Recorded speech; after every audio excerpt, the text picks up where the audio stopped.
It literally made no difference how I put people on the screen. I've tried everything, but there we go. That's That's better. funny. Always go the mug. Aloha, everybody from the tropics of Arkansas. There's we had what 8 inches of snow dumped on us this past week, and Mhm. I don't like it. It's still there. It's still cold, and don't go outside with 8 inches of snow in Crocs. I learned that. Oh my God. I That's learned funny. that. You can That's get an Adrian mood. snow plow. You can get snow plows for Crocs now. Did you know that? Yeah, That's well, What? No mine, Yeah. way. Yes. mine were they were in the sport mode, so they weren't going to come off. But I had the louvers on the front, you know, all the holes for aerodynamics, and Oh my all gosh. that snow just poured in there, and I almost had frostbite on my big toe. Oh my I goodness. that's what I get for trying to shovel snow. That is a young man job. I turned 58 at the end of the month. I'm no longer going to do that, or I'll end up in a hospital. That being said, hi everybody. Hi, everybody. Adrian. This is our first week. I mean, last week didn't really count because it was just a preview of the thing to come. And one of the things to come is what we're going to do is how we're handling this opening sequence. The opening sequence is this is Arkansas week, and I'm going to talk about a couple of different Arkansas events coming up. Now, first and foremost, to my heart is the Arkansas Paranormal Expo, and that date is October 25th and 26th of this year. So mark your calendars down, make your whatever you need to do. Tell your boss, look, you're either going to give me PTO that day or I'm going to be violently ill. So and make it. That is the Arkansas Paranormal Expo. We're already looking at getting some speakers in there, so it's going to be fantastic. Of course, that's in Little Rock. What else have we got? Oh, probably more importantly to the people because the time is of the essence. This January 24th through the 27th and January 31st through the February 2nd is the Eureka Springs Paranormal Weekend at the Crescent Hotel. And that seems like a pretty cool event because they got the not exactly cheap because it's $225. That's not including the room, but that includes all the activities, all the tours, and an investigation of the Crescent Hotel. So if you're into that, then that's the place you definitely want to be. And Larry Flaxman, I think, is lead investigator, and Dave Harkins be doing all this stuff. So it's they're both cool guys. But if you know if any one of these states that we're from and all the states that are around got all kinds of festivals going on, and without going through a bunch of those, I'm gonna send you to the festival guides and reviews.com, and then you can pick your state and it'll tell everything and link to every place that you got going. I looked at the Arkansas, I was like, my goodness, there's a lot of stuff. Right now there's not a whole bunch of stuff because there's snow outside still. It's a terrible, terrible thing. It's currently snowing in Kansas again. Too. It is currently snowing in Kansas. That is a terrible thing because generally when it's that way, it comes my way, and I don't want it to come. Not a lot though. It may have stopped by now. Actually, no, it's still going on. I don't like it. Not a fan. Not a fan. I hope you bring us warmer weather because it's supposed to get down to 0 or less tonight. Yeah, it's not snowing here. I don't like it. I don't like it. I don't like it. Anyhow, hey, this week what we got is the beginning of our new season and how we're going to do it. Generally, we've been just in Arkansas, Missouri, Oklahoma, and Kansas. We are not in any one of those states today. We're in the far off land of Tennessee. And we're going to be talking about the Old South Pittsburg Hospital and Ronnie Dee. And let me bring him in right now. See where magic puts him. See, you're in the wrong place. There we go. They're all in the wrong place. Still, there we go. All right. This machine, this I love the program, but it does its own thing every time. Yeah. Ronnie, I think I'll call in today. We have never met. As a matter of fact, I heard of you because of Heath. Okay. Edwards, and because he was posting all these pictures and like, oh, that's great, and then the show is coming up, I said, "Hey man, can you do the show?" And he's like, "No, I'm not going to do the show." Apparently, so he threw you under the bus. Wow. Wow. That sounds like something Heath would do. Now you got the next 43 minutes, 53 minutes, and just tell us all about yourself. Okay, you're on. It's all you now. You're on. I'm gonna go. Ronnie. No. Hey, Ronnie, here's my first question. How long have you owned it, Ronnie? I've owned South Pittsburg. This will be my 8th year coming up. And then I've owned Harriman for, I believe, 3 years now. Nice. My Oh, nice. Yeah. So it's been with both locations. It's been kind of a battle. When we took over South Pittsburg, I don't know how many of you have been here before, but it was really trash. Never. I would love to go. Been there once. Yeah, it was awful. I'm going to go. So Yes. that's all there is to it. It's an amazing location. I've actually been hunting here. I've been a paranormal investigator. This will be my 26th year. Wow. So I've been coming here for probably about the last 15 years. And we're actually in here right now. I'm actually in my room in South Pittsburg, so it's kind of neat. Oh, Cool, sweet. Yeah. So, but I've been coming So here. we see something happen. Wouldn't that be cool? I've been coming here prior to owning it, and it was awful. I mean, it was terrible. But and then being an investigator, this was the place that I got to experience my first full body apparition. Oh yeah. Intelligent apparition. And I remember it happened on the 3rd floor up by the nursery. And the next morning I actually called down to the old owners and said, I want to buy your building. And she said, no way. And I said, come on, you're kind of letting it deteriorate into nothing. Let somebody, who wants to buy it and take care of it and run it a little bit better. And they weren't having anything to do with it. And it was kind of a unique situation, because what happened was then I actually came to a public event a couple of months later, and they were doing a public event here. And I ran into this lady, and this lady and I were talking about how great the building was. And I said, I really wanted to buy it. I had my first full body apparition experience here, had a lot of activity, and I really, really fell in love with the building. And she says to me, shh. And I said, what do you mean, shh? And she says, well, it's going up for auction because they're not paying their taxes. Oh. So she hands me a card and says, give me a call in the morning. And I said, why? And she says, because I'm the lady who's running the auction. Oh, Nice. So it was kind of a unique situation. So I had actually called her on Monday, and she said, yeah, she gave me all the details, gave me the website of where to do it and all that other good stuff. And it was really kind of neat. I mean, when people say that things are meant to happen, Yep. I've never done a public investigation in my entire life before. Came, on that night, met her. She was here as well. And she was actually here to check out the building for the auction. She wasn't really here for the investigation. So, we were kind of chatting in the old ICU, and she was telling me all this stuff, and we're going on. And a couple months later, here I am on right on Pittsburg Hospital. But it's really kind of neat. We have a staff of about 30 that are on hand. And when we took over the building, it took us about 6 months to get it ready for people to come and investigate. And one of the things that's really funny is we moved 100 tons of garbage out of the building. I believe it. Goodness. Wow. That's 100 crazy. 100 tons. Our Wow. trash bill, about the first 3 months of the building, were about $28,000 in trash removal. Wow. Oh my We moved, God. good example is we moved 1,000 rolls of wallpaper out of the bathrooms on the first floor. We moved, I think it was 98 of those Christmas tree stands. The gentleman that owned it prior to me was a hoarder, and he was a doctor, and he actually used the building. What he did is, I don't know how old you guys are. Well, 58, so you're a little older than me. But remember Sears Roebuck when they had the outlet stores? Yeah. The doctor would actually go to these places, and he'd buy out the whole outlet. And he would store it here thinking that he would turn around and sell it somewhere else and make some money. Well, apparently he never got around to it. But one of the rooms had 58 garbage disposals in it. So when we started, the first thing I thought was, we'll throw it all on eBay.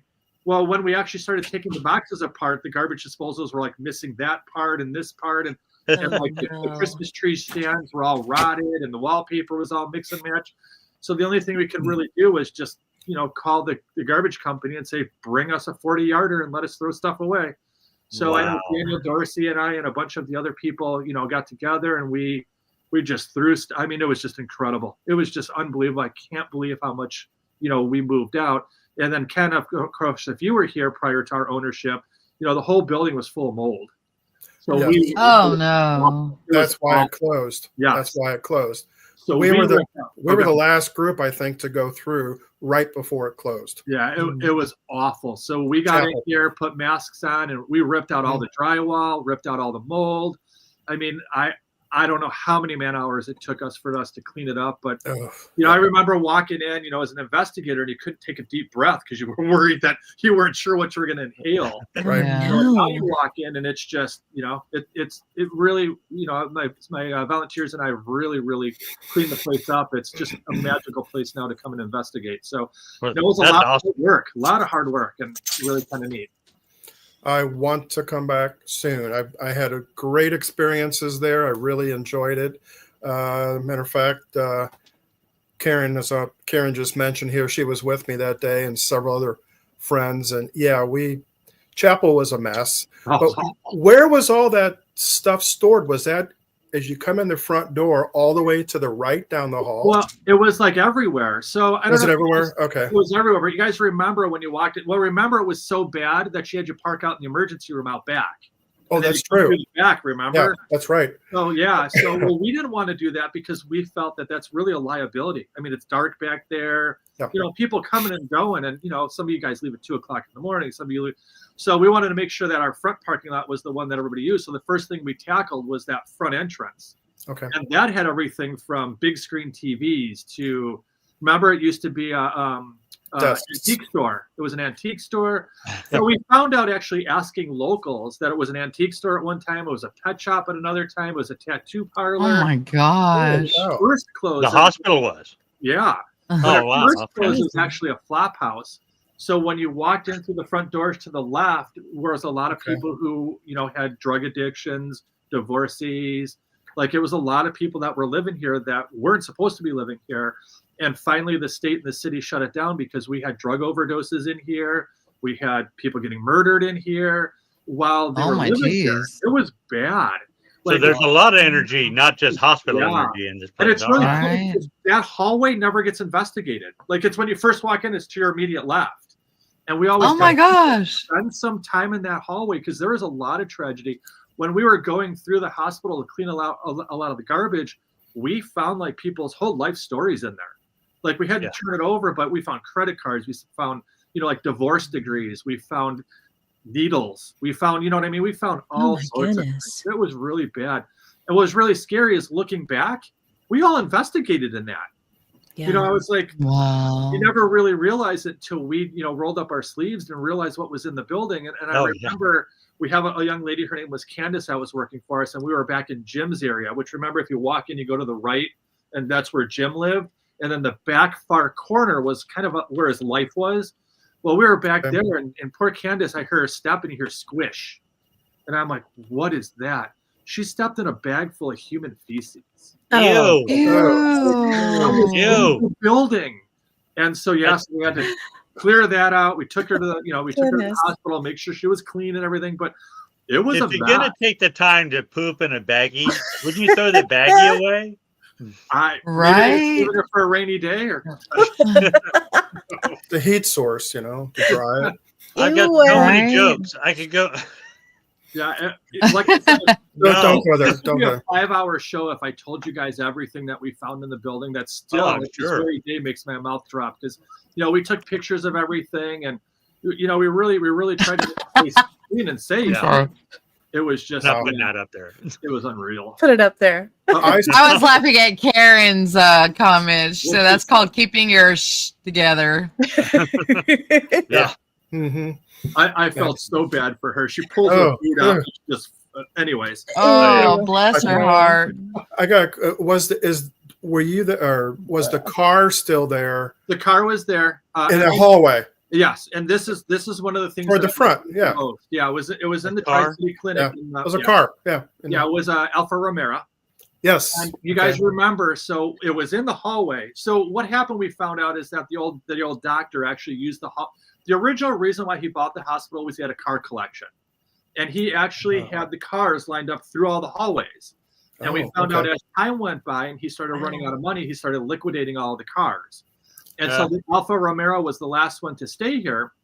And I remember buying the building. It was included in the purchase.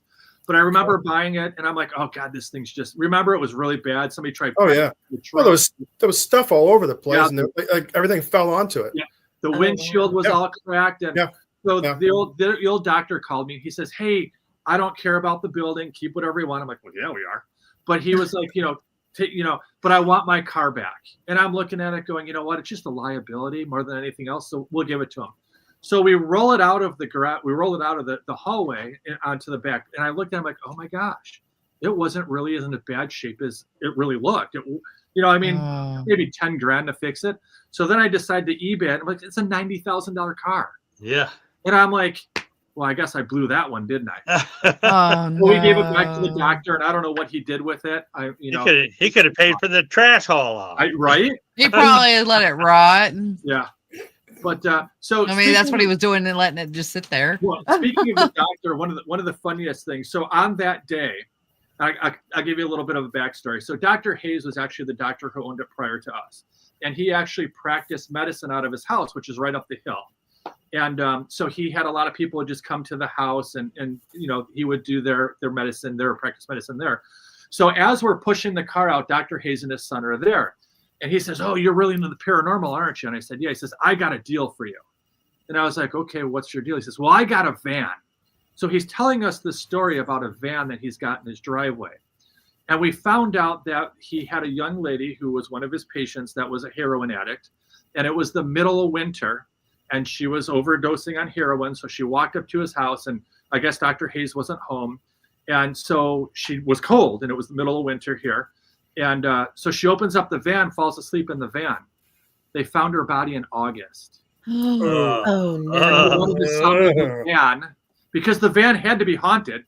Yeah, had The to be, van was right? never Had to be. So the van was never cleaned out. All they took was the body out. But you know what happens to a body Yeah. It just Liquidate. in an enclosed car? That's So he's great. like, yeah, a great deal. I'll sell it to you for 10 grand. I'm like, yeah, no, thank you. No, Oh, you should give me that Ew. amount to take it from you. Yeah, that's terrible. Yeah. Insane. That's terrible. No. So what's your background history? You did a paranormal investigation, but what do you do for a living before this? So my background actually, well, as a kid, I was in the restaurant industry. I grew up in the restaurant industry. I became a manager, a district manager. Then I actually got in the pet industry, and a lot of people are going to laugh at this, but I was a person who actually sold black tips and white tip reef sharks. I don't know if you guys know what those are, but I actually hooked up with a company out of Indonesia called Intercontinental, and my company actually sent those sharks to public aquariums and that kind of stuff. And taking a step back further, the reason why I got involved in that was I've been a scuba diver since I was knee-high to a grasshopper. And my dad and I were actually in Florida one year, and we were scuba diving. And I don't know if any of you guys ever watched this but the black tip reef shark has a migratory pattern that goes from New Jersey all the way down to Florida. And it's generally done during breeding season. Well, my dad and I actually were scuba diving, and the sky, well, it's not the sky, but I guess the surface of the water turned black. And we both kind of looked up. We were just covered with black tips. They were doing their migratory, what do you call it? Their migratory track down. And ever since then, I fell in love with sharks, and I was like looking at them, and it was just amazing. I made a couple of phone calls. Next thing you know, here I am making a living off shipping sharks. And then I got into the pet industry, started building fish tanks, and then I got bored with that and got into the paranormal.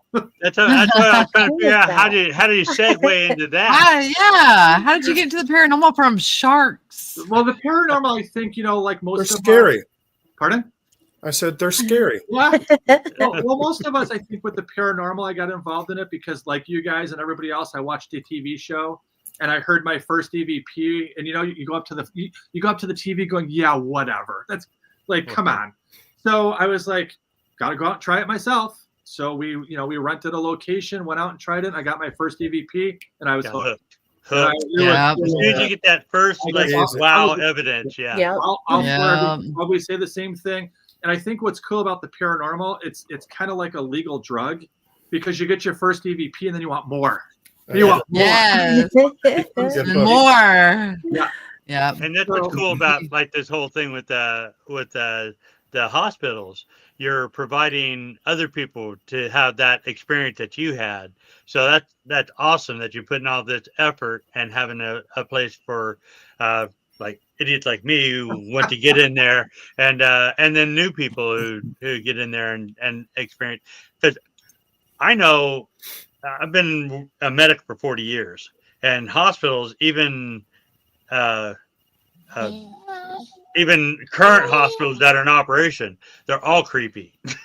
Well, So, one of the things that's really neat about a hospital, and I tell this a lot because we give like a little speech, before we do a public investigation or whatever, but a hospital is the only building in the world that has everything from birth to death yeah, and everything in between. So Yes. think about all the trauma, but think about also all the good times that are in a hospital. Yep. Yeah. And it goes both ways. And then you got healthcare workers that are putting that energy in too. And you have to remember that our old hospitals here was before the times that there were really like, labor unions involved and that kind of stuff in the medical field. So our doctors here, it wasn't uncommon for them to work an 18-hour shift, take a nap in the back room, and go to another 18 hours. yeah, And nurses doing the same thing, and everybody spending all that time here. So you've got somebody who is working hand in hand with somebody who might be sick or recovering or giving birth. And that energy that they're getting as a healthcare worker is also ingrained into the building. So it's one of the only buildings in the world that's got so much energy, both positive and negative, and everything in between. I mean, how could it not be active? oh yeah. That's Right. just any given shift in an ER. You can see people going through, like you're saying, somebody's going into labor, so having a really happy moment, and then somebody's dying in the very next room, so a very Right. sad moment. Right. And you could be sitting there, like me as an X-ray tech with my portable machine, and just seeing all this different stuff that's going on. All I'm doing is swiveling my head from left to right. Right. So yeah, hospitals are crazy. And I also like to bring up that you hear them talk about Waverly Hills, and they're like, 60,000 people died in this facility. I said, that's nothing. It probably happened that both the hospitals here had totally eclipsed that number. So if you have that going on, so hospitals are just cool. Over the regardless. lifetime of a hospital, for sure. Well, during your time of having it, have you ever brought any kind of skeptics? Adrian's not there yet, so he's not included. Any skeptics to the hospital, and how did that change their view? Oh, how many stories do you want? Yeah.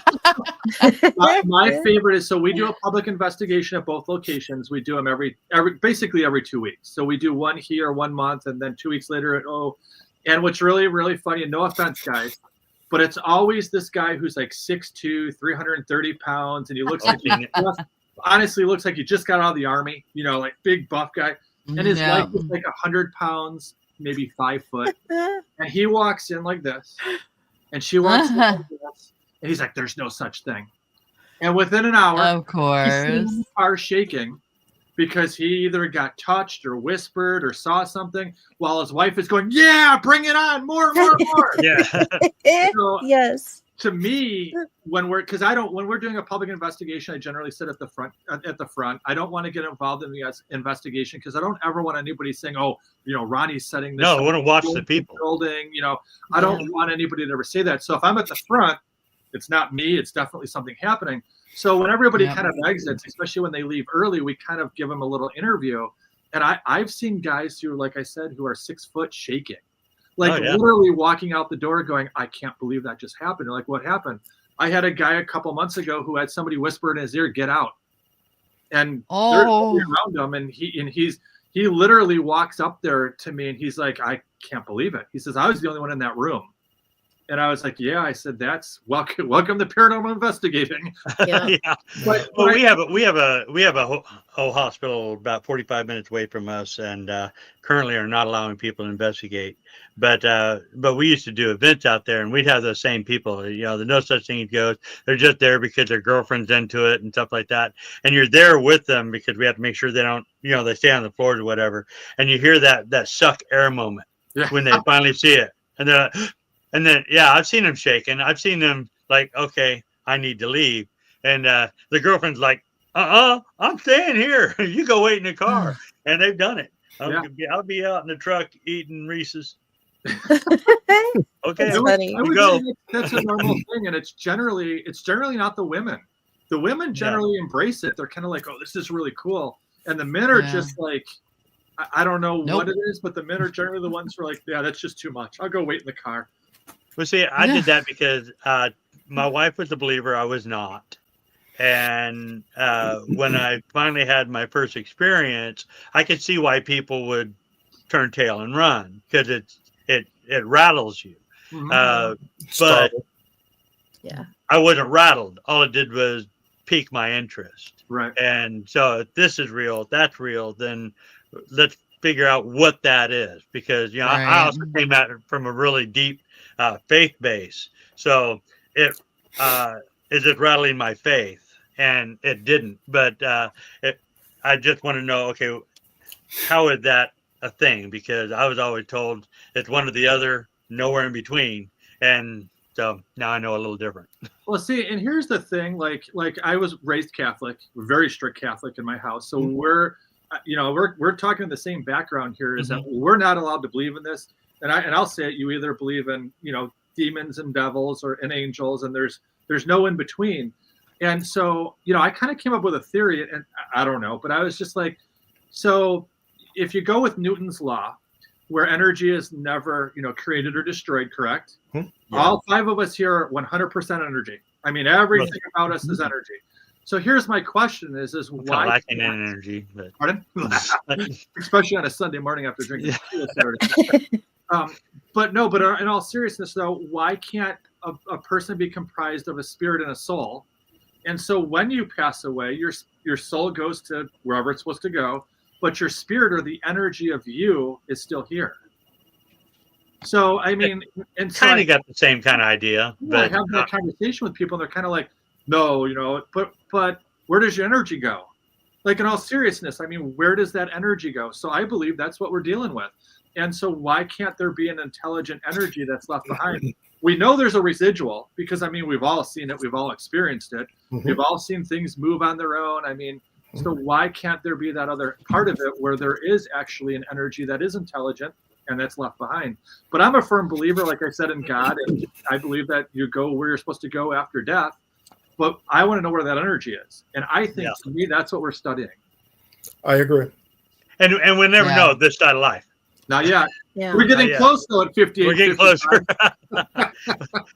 But yeah, let me bring up a couple of these pictures here. I had to steal these because he was supposed to send me pictures if he's still on, but he didn't. So I had to steal them. Funny. And I stole them from pictures that he had posted. First off, I'm gonna put that up there. That's your logo for the hospital.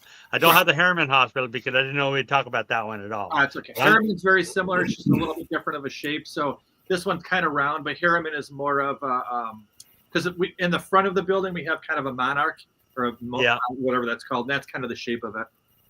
Look at that beautiful building. That's You really do. I'm going to say that as a Dark Moon Paranormal come out there, and they had Dark Tricks Photography. So these pictures are all from Dark Tricks Photography, and I'm assuming it's she. The only things I've ever seen were females attributed to Dark Tricks, but they got a very specific style. I kind of like it. So kudos to them. I did send them a message. When was this building built? 1958, opened in 1959, and then it's had 5 major Blood Moon Paranormal. I'm sorry, I had Dark Tricks and Blood Moon. Okay, you're close. Heath is listening. He said, "I'm sorry," but yeah, really kind of cool place. I love a creepy hallway. Well, what's really neat too is the first picture that you've shown, where it's the 3-story building that's in the front. I remember my first time showing up here, and I was like, "Oh my God, that's it? How are we going to spend 10 hours in that little building?" But you don't realize there's in a room. 40,000 square feet behind that building. Back further, you keep going back and back. Yep. Those hallways are great, and put a chair in the middle of a hallway. It's just creepy. I like it, but no, this place is easy to spend a week there, because you can spend a whole investigation in ICU. Oh yeah, alone. Yeah, it's oh my gosh. I think it's really neat because when we're working on it, which we do a lot of work, anybody who knows these old buildings, I mean, it's a constant love of work, and it's really super active when we're working. It's kind of like, and I'll tell you a really neat story. So we have a gentleman, his name was Dan Dorsey, used to work with us. He's done his own thing. He's actually doing a paranormal group now on his own.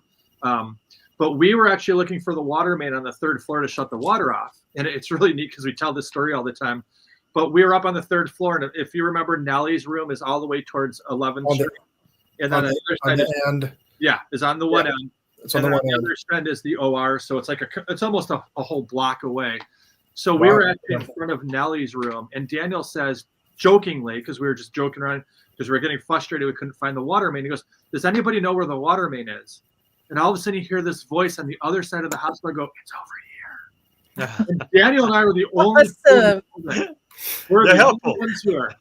And That's so even better when they're helpful. well, so Daniel's like, we both look at each other like, I said, "You heard that too, right?" He says, "Yeah, I heard that." So I'm like, "What do we do?" He goes, "Well, let's go walk over there." So we walk over there. And Daniel's a real tall guy. He's probably about 6 foot, 6'1" maybe. So he just reaches up and kind of moves one of the ceiling tiles, and there's the water main right where we heard the voice. Nice. Daniel goes, "Thank you," and you hear, "You're welcome," and then footsteps walking away. I like it. Daniel looked at me and he goes, "And you think this place isn't haunted?" And I'm like, "Oh my gosh!" You know what? That's the best time. You never get it on the first week of owning the hospital. That was like in the first week. I'm like, incredible. how does it get better than that? No kidding. See, that's a great lead into my next question. Everybody, you said you own the place. You've been there several times. Tell me some of your best experiences there. There's like, okay, so one of the best experience, well, a couple of them that all involve Jim. So I don't know if any of you guys know Jim. Jim is on the 1st floor. When the building closed, he became the caretaker of the building. So it was him and a couple of his buddies that actually lived here. So when you're walking in the front doors, his apartment was to the right. And in the early days, when you investigated the building, he had that apartment kind of locked off, and he let everybody investigate. He was also in charge of the whole building. He was the caretaker. What was really unique about him is when I was investigating the hospital, he was a bad guy. He was a pedophile. He was a drug abuser. He would beat his kids. I mean, like the stories that we heard about him were just awful. So it was kind of unique that when people would investigate him, they would try to be aggressive with him. Like, "Oh, so I heard you're this, I heard you that." And so Jim had a very good spirit. So we had a young lady, her name was Renee, and we were standing out in the front corridor, and we're actually talking about Jim. And I said I want to get to the bottom of him because I know that there's more to the story than what we're hearing. As we're talking, I had shoulder length hair at the time. And as we're talking, my hair got grabbed onto and pulled back so hard that I went kind of like this. And Renee's standing in front of me and her eyes light up like saucers. And she's like, "Holy shit." And I was like, "Yeah." And so it was like trying to grab our attention. So I was like, so, Renee and I were still having the conversation, and I said, "I wonder how much of this is really true." And we were kind of going on and communicating about it. And I got a second pull, and it was even harder than the first pull. And Jim and Renee's like, we're onto something here. Like something, something's not right. So I was like, okay, kind of ignored it, kind of shook me a little bit because it was aggressive. It wasn't kind of like that, that loving little, it was a little on here. And and Renee's standing there going, Renee lives right down the road. And so she's like, "I'm here all the time. I've never seen that happen." So I was like, okay, whatever. So it was a couple of days later. And once again, like I said, we were pulling down drywall. We were sanitizing the walls to get rid of the mold. And I was here, it was about 2:00 in the morning, maybe 2:15. And I'm sorry, guys, but I'm a huge Nickelback fan. So I've got the Nickelback jamming, and I'm scrubbing down the walls. And okay, show's over. No. Hey, I like Nickelback. I get a lot of harassment because they're like one of my favorite bands. But so apparently Jim doesn't like them because I'm scrubbing away, and it's like 2:00 in the morning. I hear "Get out" in my ear. And I turned and I looked, and I was like, "Whoa, okay." Thought I was just whatever. So I kept scrubbing away, and I said, "Get out." Oh, geez. So I got on the phone and I called Renee. I said, "Renee, what do I do? What do I do?" And she used some nasty words, and she said, "What are you up? Get back in there and clean." And I was like, okay, can't be that bad. So I went back in there and I'm scrubbing and I hear it's time to leave. And really stern voice. Well, it kind of shook me up. So I went outside again. I called Renee. I said, whoever this is wants me to leave. And Renee says, well, don't be stupid. Then just leave. So, well, you just called me a nasty name a little while ago and told me to stay in. So I go inside and I go to clean up and turn Nickelback off because apparently Jim didn't like Nickelback at 2:00 in the morning. Well, in the water puddle are actually boot marks that are walking through the water puddle and around the corner and kind of disappeared in, like just kind of disappeared into the corridor. I was the only one in the building, and I wear gym shoes. Yeah. Well, I called Renee, and I'm like, Renee, you need to come get me because I'm scared. Because at that point in time, I wasn't sure if it was a human, if it was a ghost, if it was Jim. What it was, yeah. So I called the police department. The police department came. We all did a walkthrough. There's nobody in the building. It was just Police are thinking you're crazy. So I showed the police. We all locked the door. I went to the hotel and we left for the night. But getting back to poor Jim, so that Candace lady that I was talking about. So Candace and I took a night. We went through Jim's stuff. If you guys remember, he had a little room and there was just stuff piled from floor to ceiling. And so one of the things that everybody said was he was gay, and that he molested children, and there was like so many things I heard bad about him. So Candace and I went through all of his paperwork. We spent about 32 hours of straight being awake going through all of his stuff. And so we took it all back to the hotel room. And the first thing we open a box to is like an online dating profile that he had printed out. The first thing it says is, I haven't found the woman of my dreams. So we're like, check. Well, we know he's not gay. So then we went through and we were starting reading like other things that we're going through. And we found out that Jim was actually a really stand-up guy. And the drug abuse that he was supposedly he actually was shooting insulin or whatever you do when you're diabetic. So the needles people found in the building were not heroin needles. They were actually I'm a drug abuser. Yeah, he was actually diabetic. Wow. And so when we did the research, we realized that Jim, when he was a child, actually got beat by his dad to the point where he was unconscious. So he actually left his mom and dad's house at a very early age and joined the Army and became a paratrooper, was honorably discharged from the military because he was diabetic, and then went on to become a janitor at Ringley Brothers Barnum and Bailey Circus, and later became a set designer and started designing sets for the circus. And, Interesting. Oh, it is awesome. Going through all of his stuff. I've got a ringleader jacket that he wore with the hat. I've got all sorts of letters of customers or clients who were thanking him for the great experience they had there.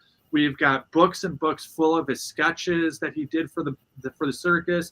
I've even got his retirement checks from when he retired from the circus and was living in the building. So he was a really, really colorful guy that was just really, really unique. Now, Jim did have one fault. He liked smoking pot. He actually did a whole like cartoon thing, and I think it was called Pot Man. And he did a comic book series that was based off of a young man who was smoking pot all the time and doing really stupid things. But it was really funny. So going backwards, we now tell the story about Jim and how true to, what a great guy he really was. And I don't get my hair pulled anymore. Now I just get little pats on the. Yeah.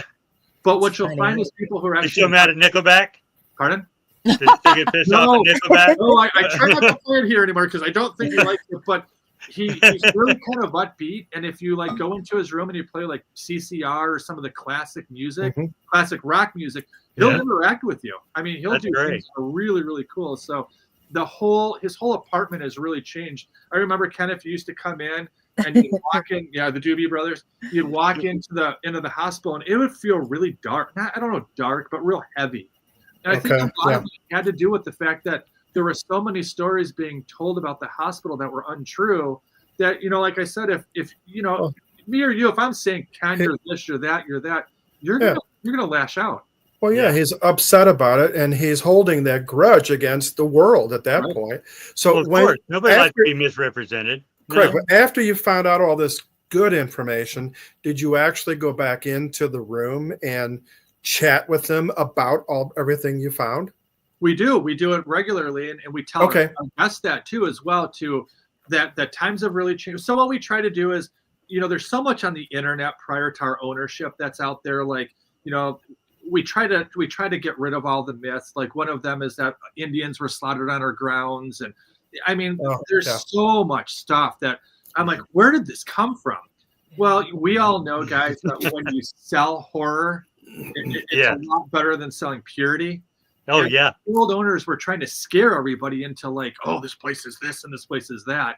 And I think that's where that whole kind of, I don't like to use the word dark. It's kind of sad really because it's just as interesting light as it is dark. I think it's more interesting. And there are so many people, the paranormal teams, that come up with these theories and then they run and they put it out there like it's fact.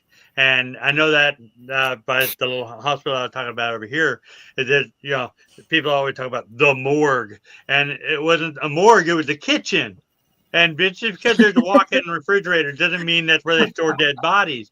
And it was so how quickly it becomes a thing. It's the morgue. It wasn't. So, but yeah, and hospitals. A lot of people. That's why I like investigate hospitals.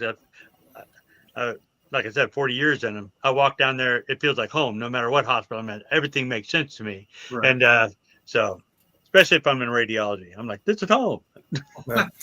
Hey, Ronnie, when I went there, I guess the prior owners, probably just before you got there, excuse me, they had set up a lot of rooms for groups, and the groups would furnish these rooms. And I know we were able to go into some of them, during investigation or whatever. A lot of them were locked. Is that stuff all gone now, or? Yeah. So when we took over, and I don't know how they got away with it, but when they took over, they were allowing investigators and people to sleep in the building, which is really a fire hazard and a code violation. So we had to get rid of everything. We still have some rooms in the building that are locked because I do have a staff of 30. So when my staff is here, we've got a couple of rooms that are allotted to them so they can bring their equipment in. When you guys do an overnight investigation, we lock ourselves in the room so that just for security reasons, we don't get involved in your investigation or go out and bother you at all. Sure. But we do have video monitors for the outside of the building just to make sure that nobody pulls up or anything like that.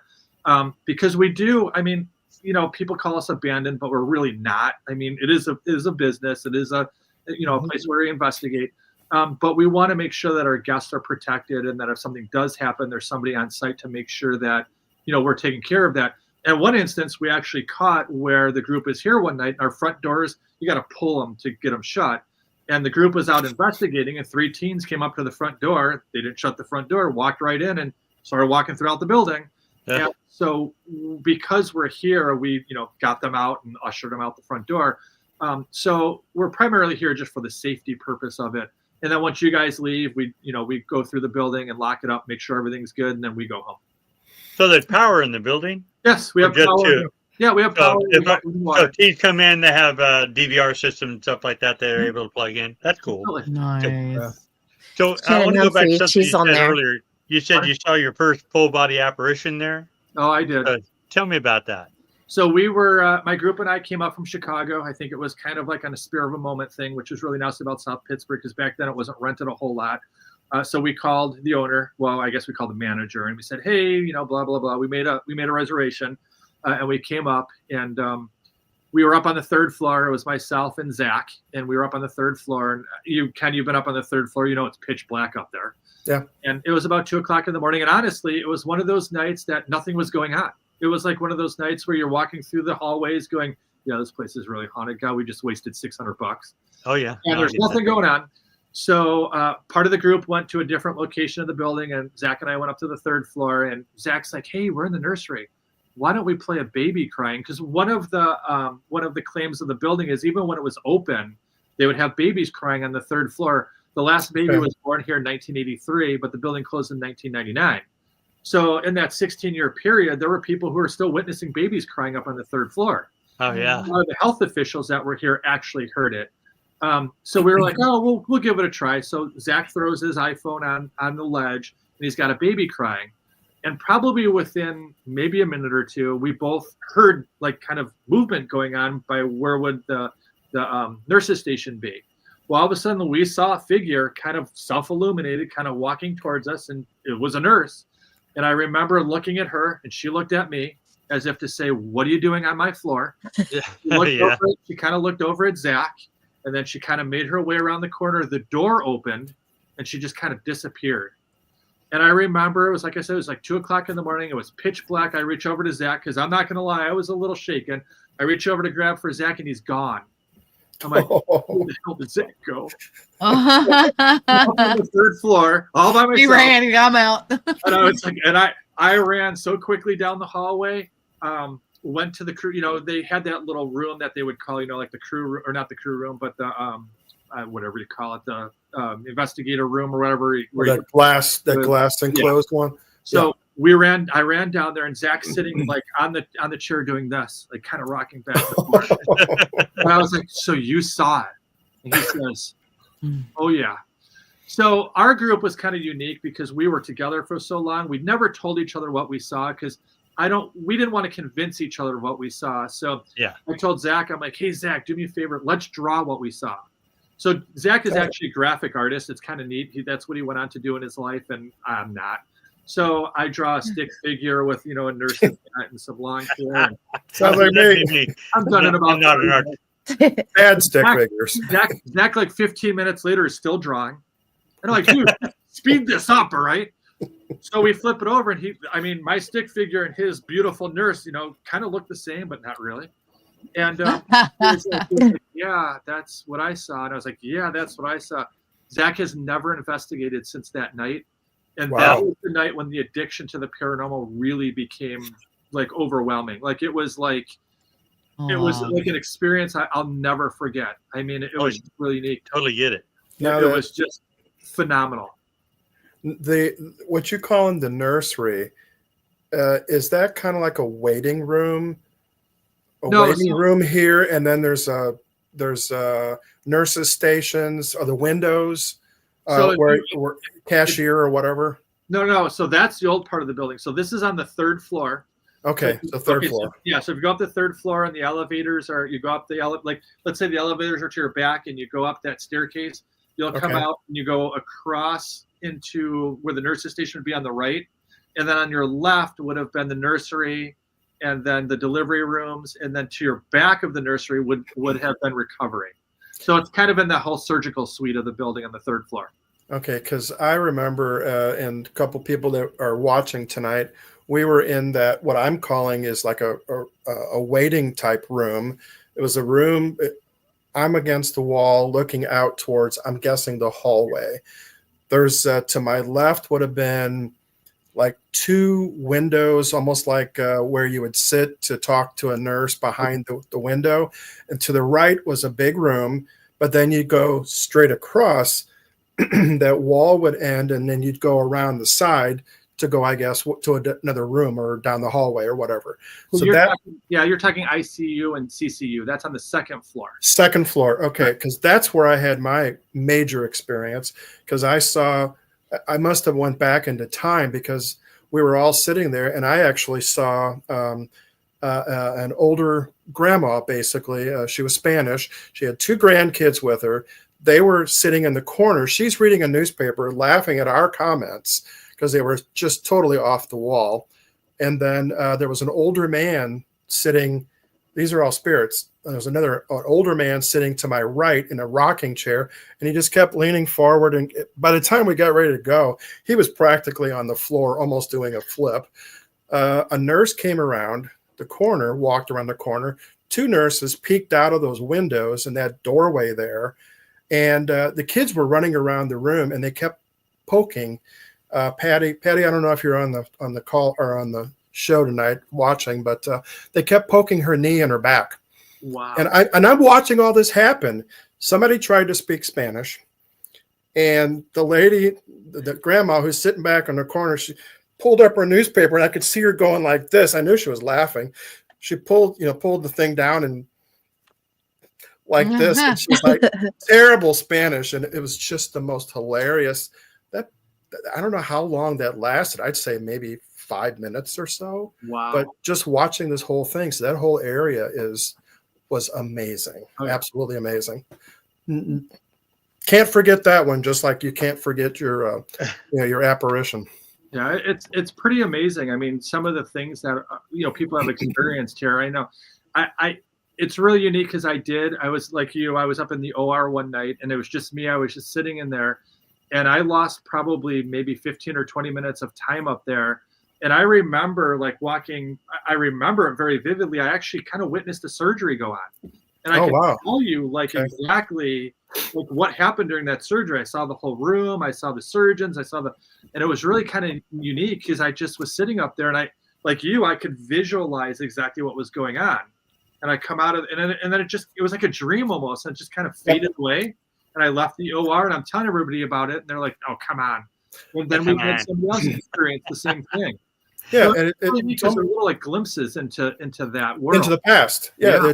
They're like little portals occasionally, and they're kind of floating. So you just never know where they're going to show up. But if you're really just zoned in and paying attention, you're going to end up walking into one of these things, which is really, really interesting, I find, as long as you can get back out. That's the object, right? That's the objective, yes. But it's so incredible just being, and I mean, the woman in their grandmother was interacting with me. So it was like almost like a full-bodied apparition, but I was back in time interacting with this woman. It was just crazy. It's a cool place. It's a really cool place. The hospitals are just cool. I can't wait to go. And now you got okay, now we're talking about the Pittsburg hospital, but you also got the Harriman Hospital. Would you say they're about equivalent as far as activity goes, or? Well, I think this is going to be really hard because Harriman, we just purchased, like I said, about 5 years ago. And so Harriman was closed for about 13 or 14 years prior to our getting it. So I think South Pittsburg is a little more laid back in terms of like its activity, whereas Harriman is chopping at the bit to tell its story. Yeah. Now we have a ton of people at Harriman that have just outrageous like experiences, and it's really unique. I mean, that hospital. Well, just to kind of give you an idea, South Pittsburg, Ken, you've been here. It's 68,000 square feet. Harriman is 186,000 square feet. Oh, wow. Holy cow. It's really 3 times the size of this building. And Harriman actually spans from 1938 all the way up to 2009, I want to say, in terms of the life expectancy, or I don't know what the word is, but in terms of the architecture of the building. Yeah. When you're walking through the building, like the old part of the building, which is in the 30s, still has the really thick marble, like nurses stations. Oh, wow. And then you walk into the 50s, and it's got the green tile on the OR rooms. And then you walk into the 1990s, and it's got the regular operating room that we're accustomed to seeing now. Yeah. We have a lot of movies from Hollywood actually shoot there because they can shoot like one movie and go through 3 different time frames in one location. Yes, that's great. Really, it's a fantastic building. And Harriman, he showed pictures on his site. The first one that caught my attention, I guess, because it had an X-ray room in there. So does Pittsburgh still have the X-ray equipment in there too, or South Pittsburgh's got the equipment in it? Harriman has got everything but that. So we've got the old OR, like what do you call it, lights and that kind of stuff. Okay. But all the equipment's gone from Harriman. Harriman closed down and just moved across town, so they took everything. So they moved some of their equipment with them. Right. Okay. Yeah. No, I get that. Right. No, that's awesome. I am currently. Well, not now. I'm talking to you, but with my wife about scheduling a trip out that way, and I want to hit both those hospitals. So how would tell the billions of people out there now? How would they get a hold of you, or how would they sign up to get on there? How would they know what they are, prices, blah blah blah? Plug yourself. To the billions of people watching our show today. So you can reach us on Facebook, obviously, at Old South Pittsburgh. I think it's Haunted Old South Pittsburgh Hospital, or you can go to Old Historic Harriman Hospital on Facebook, and then of course they both have websites. One of them is ospHprc@gmail.com, and then the other one is oldhistorichairmanhospital.com. Both locations are from 6 p.m. till 4 a.m. Both prices include up to 8 people. I believe South Pittsburg is $600 plus, and then Harriman is $850 with tax included. And like I said, that's a private investigation. You get the whole buildings to yourself for 6 p.m. to 4 p.m. up to 8 people. And then we do a weekday special, which we do half off.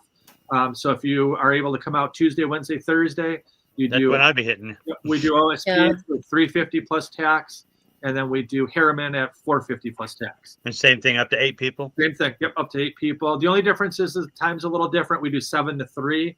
It's 7 p.m. to 3 p.m. because it is during the weekday. And our people who are in the buildings obviously have a job, so we want them to come after work, and then they do that investigation, or they do the the chaperoning of you.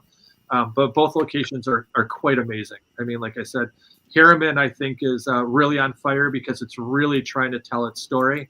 And we're discovering all sorts of new things about Harriman daily, so it's kind of neat. That's awesome. No, That is I'm looking Guys, forward to doing that. I'm gonna. That sounds like a we're great. halfway there. We're halfway. We there. are. It sounds like a great place to burn some PTO. I think. Yes. Yeah, we're not too far from you guys. And you know what? It's a really nice drive. Harriman is a quaint little town. Directly across the street from the hospital is what's the name of the subdivision there? There's a subdivision that's really storied. What's the name of it?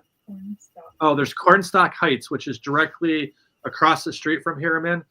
That's actually got the original hospital in it that's now converted to a real house. But there's all sorts of stories about ghosts up in that area. Harriman was kind of a really unique town, is that it was built on the temperance movement. So it was kind of a purity movement that gone bad. I think the whole town is either burned down, flooded, or had a tornado go through it. So Oh my God. First land. I mean, it's just been really unique. Talking to the people, I think the high school has burned down a couple of times. Wow. There's been a couple of hotels that have burned down a couple of times. And then they had a huge flood that went through that actually a lot of people lost their lives on. And then a tornado went through too. So yeah, just really, really, really kind of a bad situation. Town's beautiful though. It's in a rebuilding process. There's a couple of bed and breakfasts that we work with in the area that you can get some really good rates with, and then hotels as well too. And then of course everybody knows South Pittsburg is such a quaint little town as well too. Yeah. How far apart are those two? Exactly 2 hours, straight down 27. So 2 hours. Wow. And I know. At 27 to 24, it's almost a direct shot. I mean, you go 27 to 24. It's they're real easy to get to. Very cool. Did we lose somebody? Yeah, where did We did. We lost Adrian. He'll be Adrian. back. the host of the show is gone? Oh, he said. Yeah. So 2 hours. Funny. Okay. And I'm trying to think, what's the There he big is. town? What's the big town close to you? My internet died. Knoxville is close to Harriman, and then Knoxville. Chattanooga. And Chattanooga. That's like 30 minutes away, isn't it? Yeah, it's about 30 to 45 minutes, depending on Chattanooga. what part of Chattanooga you're going to and the traffic. Okay. Well, if you're riding with Pam, it might be sooner. Hey. So She's a speed demon, huh? both these places, you cannot stay there all night. Correct. I mean, yeah, correct. during the period of time that My hotel room will be in Pigeon Forge. It's only a 3-hour drive from OSPH, so no problem. I can do that. Oh, I can do that. Hey, Pigeon Ronnie, Forge, we I love gotta wrap this up. Don't go nowhere. We're gonna chat a little bit post show. Sorry, all I had to bounce. Apparently, my internet just decided to die, and there it went. And here I am. Now I'm gonna say bye, folks. Bye. Bye, Hey, bye. wait a minute. Next week. Who do we have? Adrian next got week? rattled. I don't know who we have next week. I don't While know you're the calendar. looking, Karen's on there. She said there's some really cool cemeteries in South Pittsburgh too, as well as some really cool. Oh, we have. We can talk about that on the next show because there's a Shannon really Humphreys on Facebook too, and she's saying both places are really cool. She loves them both. Definitely worth the Next drive. week. Yeah, next week we have Rock City. Rock is City it? Paranormal Research Team. Cool. Yeah, Right. that's Kim and Aaron. And Arkansas. we'll see you there. All right. Yeah. Yep. Hey guys. Bye, folks. Good night.